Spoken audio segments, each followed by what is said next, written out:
What's up, guys? Welcome back to Newswave. So last week, Nintendo's big summer title came out, that being Pikmin 4, and we're starting to get some information in now for how the game is doing in terms of sales, and turns out it's off to a pretty fast start. We'll take a look at that here today.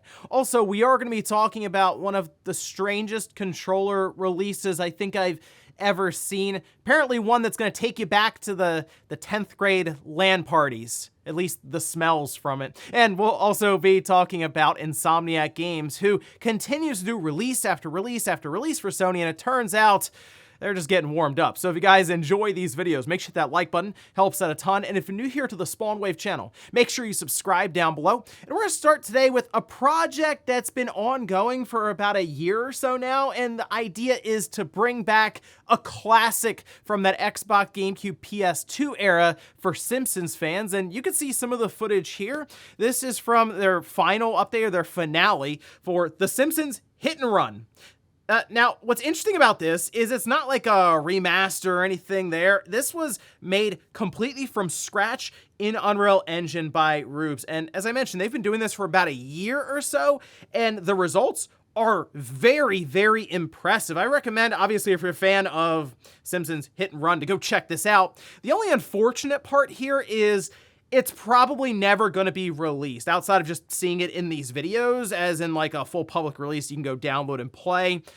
For obvious reasons, the copyright on The Simpsons and all of that, like, you're treading in some tough waters there with that one, where you would very quickly get a cease and desist if you did that public release. But it was a pretty cool series to follow, and I'd recommend going to check out the entire playlist. You'll definitely learn a lot too when it comes to Unreal Engine, but if anything else, you can revisit some of the old days with kind of a new flair for The Simpsons Hit and Run. Also, speaking of revisiting the old days, do you remember Sony's 2006 E3 conference where they showed off the PlayStation 3 for the first time with the pricing at $600? Well, we've had that footage, but it's been very, very low quality until now. Actually, you could see a little portion of it here. This is from NoClip. It's their game history archive, and they have been putting up some really impressive stuff where we have really, I would say, the best quality footage we've seen for several things, including like the original Uncharted trailer.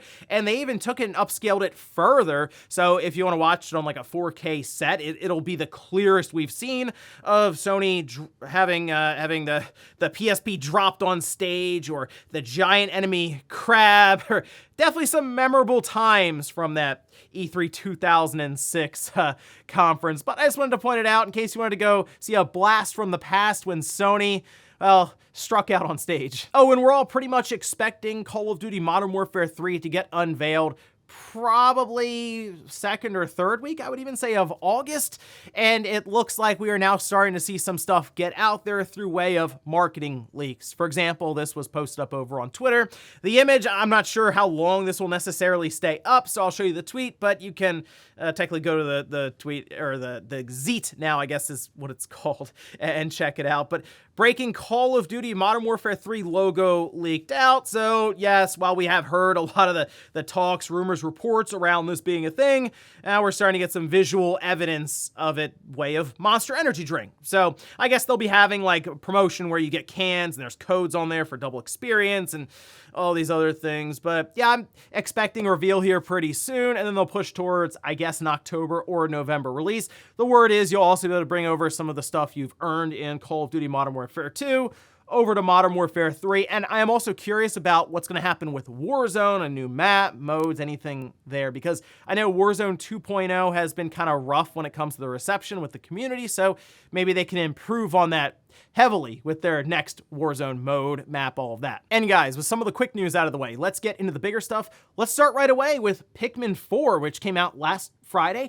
I did pick it up physically. People were telling me, hey, you gotta give this one a chance. I have tried with the Pikmin franchise, and I played the first one on the GameCube, like, when it came out back then, and I was fine with it for what it was. If anything, it was a pretty cool visual showcase, even for the GameCube, because Nintendo doesn't typically do these more realistic visuals, you can say, and I mean, that was probably their best outing for it, and even continues to be now with Pikmin 4, by the way, that being done in Unreal Engine. But ever since then, I kind of dabbled in Pikmin 2, a little bit of Pikmin 3 on the Wii U, and even Pikmin 3 Deluxe.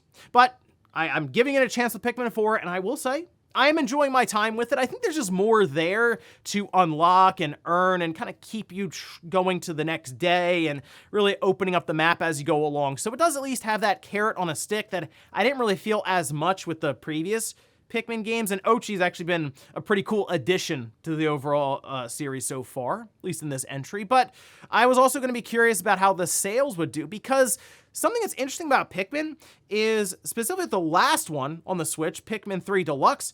That's the best-selling game in the entire series. Yeah, a Wii U re-release.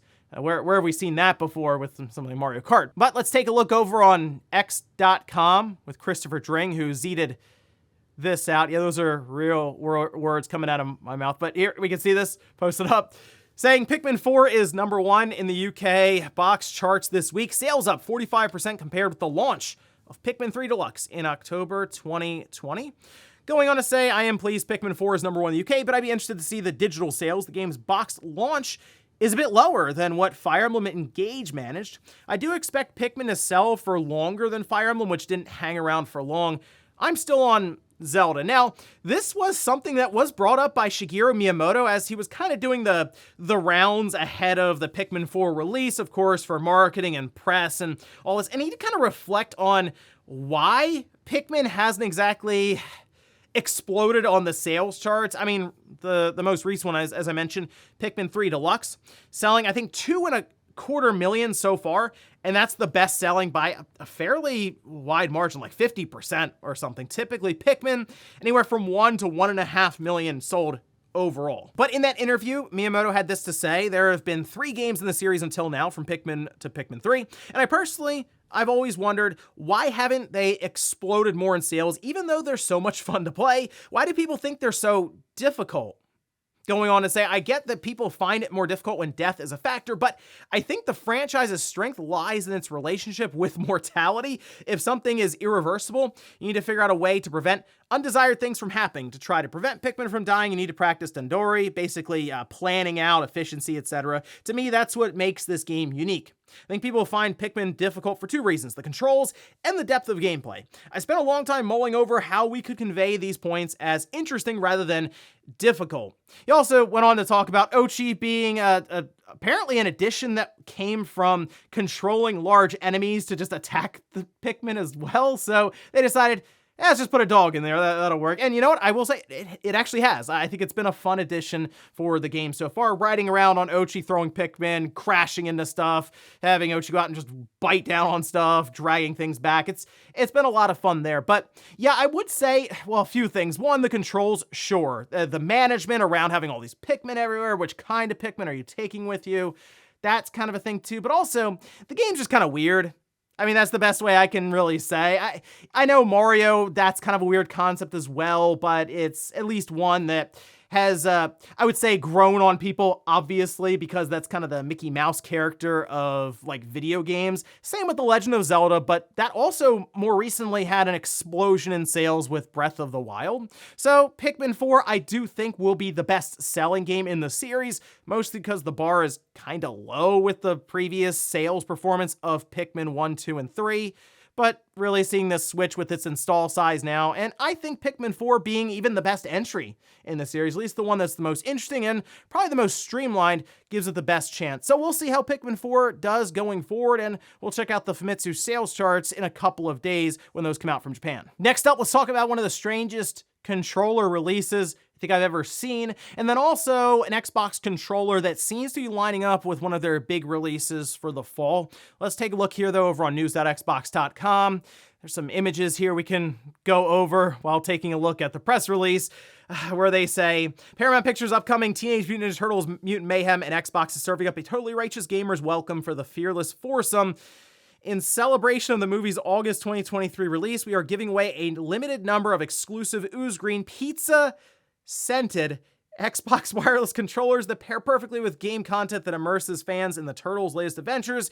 You heard that right. I mean, again, you can see some of the images. There basically is a controller. Well, there's 4 different controllers for the 4 different Turtles: Michelangelo, Donatello, Raphael, or Leonardo. And then there's like this pizza scent disperser that attaches to it. So the controller, to my understanding, doesn't actually smell like pizza. It's the attachment for it that then puts out a pizza smell that I guess that takes you right back to the old high school LAN party days where people would just sit around and smear pizza all over their controllers. I never understood this.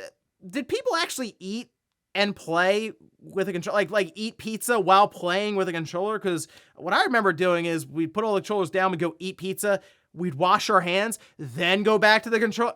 Maybe that's just me, I don't know. But anyway, what's happening here is this is part of a giveaway. So they're not actually selling these from what I'm seeing here. And in order to enter to win one of these wireless controllers, you follow Xbox Game Pass on Twitter and you retweet the official Xbox Game Pass sweepstakes tweet. The giveaway will run from July 24th, so it has already started, through August 13th. So there you go. You could take a shot at winning one of 4, I guess, pizza smelling controllers. So interesting stuff there. Certainly a creative promotion, we'll say. But for fans of Forza, you might be excited to know that we could be seeing a limited edition release of a controller to go alongside of Forza Motorsport releasing here in a few months. And this was posted up over on D-Labs. And they point out a controller under the codename Gemmas or Emmas. And according to them, the controller will be called Storm Cloud Vapor, at a price of $69.99, and they are theorizing right now, just based on some other information, because they do data mine a lot of stuff from the different stores and all this, that it could be lining up as a Forza Motorsport themed controller. All right, so something to keep in mind there. Apparently the Stormcloud Vapor wireless controller is scheduled to release on August 8th, so we're probably going to see this get unveiled here pretty soon. They do point out that while this is kind of a guess on their end, it is sort of clashing with what happened with Forza Horizon 5. That controller was released November 9th at a price of $75, that being $5 more obviously than the $69.99 Stormcloud edition. So something to keep an eye on there. Maybe it'll just be a really cool looking controller, just kind of a more generic, just different kind of color scheme, or maybe it will go alongside the Forza controller. So on one end,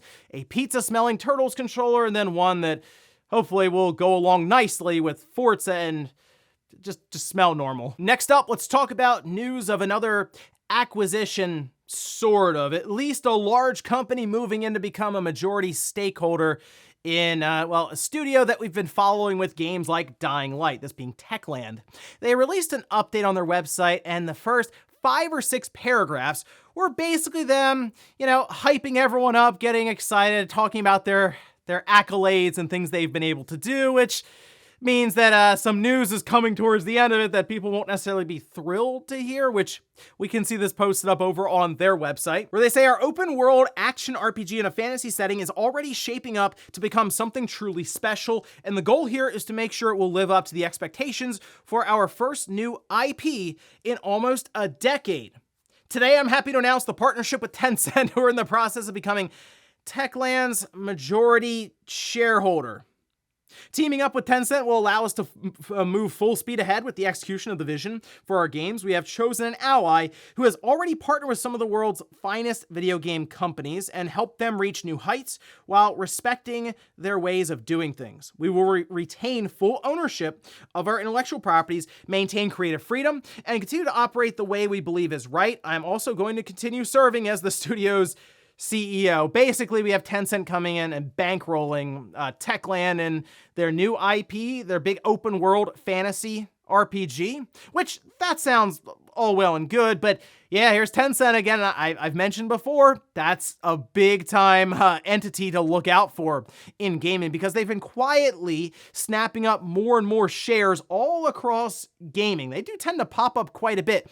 And while for a while they were moving in with more minority stakeholders positions, now we're hearing about them having a majority shareholder position completely in Techland, which, that seems like, okay, next step might just be them completely buying out, owning Techland. And as I mentioned, that's the biggest thing here to keep an eye on with Tencent, because while we do see these large acquisitions happen, whether it's Sony buying up a developer, even one as large as like Bungie for over $3 billion, or Microsoft spending $70 billion on Activision Blizzard, There's always a chance that if it wasn't them, it might have been Tencent, and trust me, I think you're going to see this pop up more and more as the acquisitions, kind of the floodgates have opened, I would say, and this seems like the big trend going forward. You notice how Ubisoft seemed pretty excited about the idea of Microsoft buying Activision Blizzard, because I'm sure they looked around and realized, ooh, if Activision Blizzard's worth $70 billion, how much could we be worth? Even half of that, they'd probably be pretty happy. And in our last bit of news, let's talk about yet another game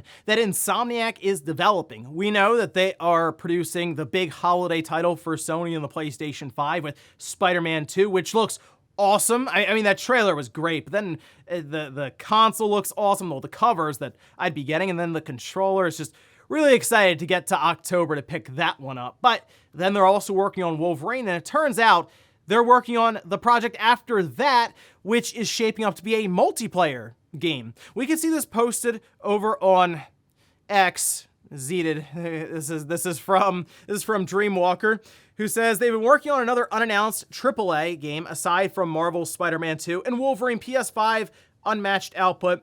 Formerly Activision Blizzard, the project director also praises Sony's culture, basically talking about the project in very vague terms. Obviously, they can't just go out and start saying everything that's going on there and be very specific, but this also calls back to a job posting that was sent out by Insomniac Games in 2021, mentioning systems designer for multiplayer, overseeing aspects of features, mechanics, system designs, and more. So yeah, it's Insomniac. They continue to produce for Sony, and I think they will go down as, I have to say, their best developing studio for the PlayStation 5 at this point. I mean, they've produced from the start of the system, and it looks like they already have plans going. I mean, let's just say Spider-Man 2 this holiday. I don't think Wolverine is 2024. I think that's 2025. And then I guess the multiplayer, 2027? And then we expect new systems to drop in 2028. So it kind of looks like Insomniac has their roadmap planned at this point, and they'll be producing going forward. But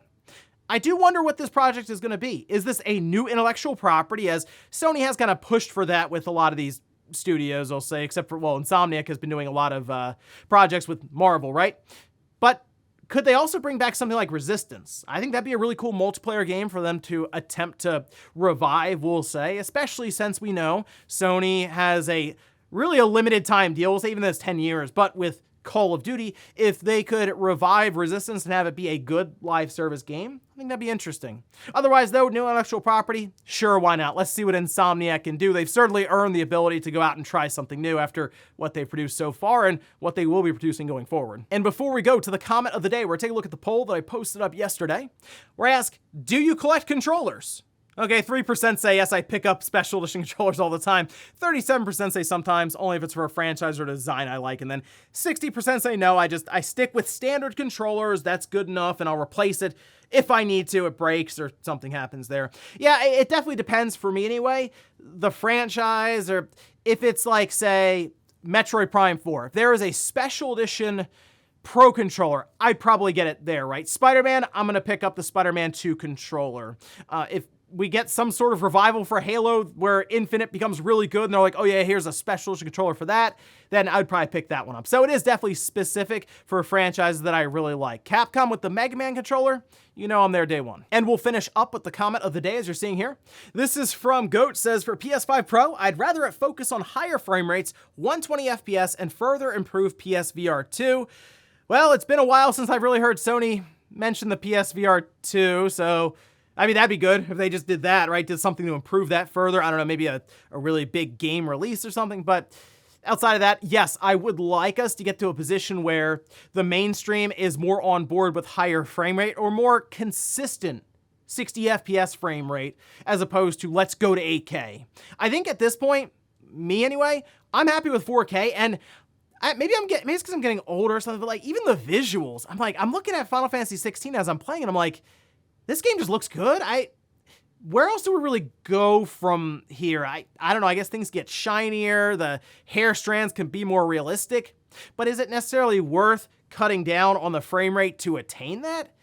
No, I'd rather just be 4K 60 and I'm good for, hey, 4K 120, even better. But yeah, it's the push for 8K. I'm not really getting it now, but I also don't have an 8K TV. So who knows? Maybe in 10 years, we'll all be begging for 16K and then be like, oh wait, 8K 60, that's good enough. And ladies and gentlemen, that's gonna do it here for Newswave. If you enjoyed this video, guys, hit that like button. If not, hit the dislike. Leave comments down below about everything we talked about here today. Where's Pikmin 4 off to a fast start, but is this the big push, the big sales explosion finally for the franchise? Then also, what about the pizza-scented Xbox controller? Are you interested in that one? And then Insomniac Games keeps producing year after year. Are they, at this point, Sony's most valuable studio, though, going forward? Thanks, guys, for watching, and I'll see you next time.